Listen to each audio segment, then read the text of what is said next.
Acts, chapter 17, verses 15 to 34. Those who conducted Paul brought him as far as Athens, and after receiving instructions to have Silas and Timothy join him as soon as possible, they left him. While Paul was waiting for them in Athens, he was deeply distressed to see that the city was full of idols. So he argued in the synagogue with the Jews and the devout persons, and also in the marketplace every day with those who happened to be there. Also some Epicurean and Stoic philosophers debated with him.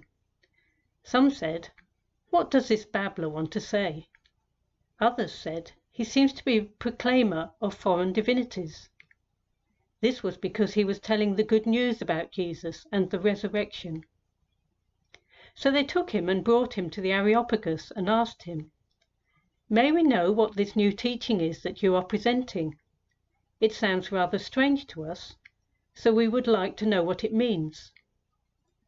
Now all the Athenians and the foreigners living there would spend their time in nothing but telling or hearing something new.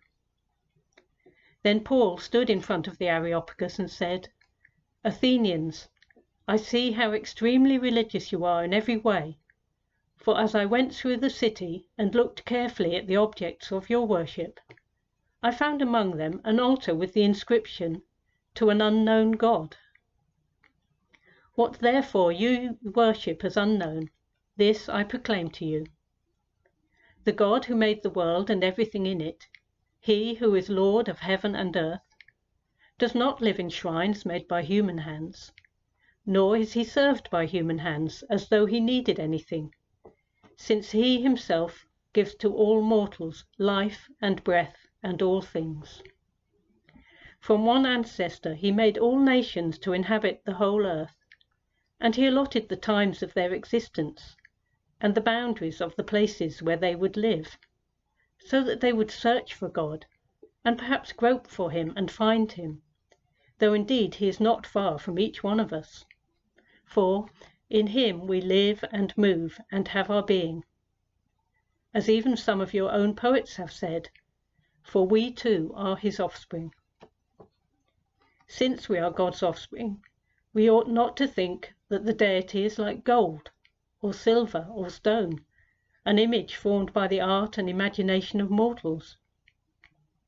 While God has overlooked the times of human ignorance, now he commands all people everywhere to repent, because he has fixed a day on which he will have the world judged in righteousness by a man whom he has appointed, and of this he has given assurance to all by raising him from the dead."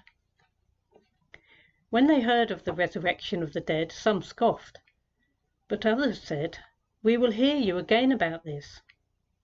At that point Paul left them, but some of them joined him and became believers, including Dionysius the Areopagite, and a woman named Damaris, and others with them.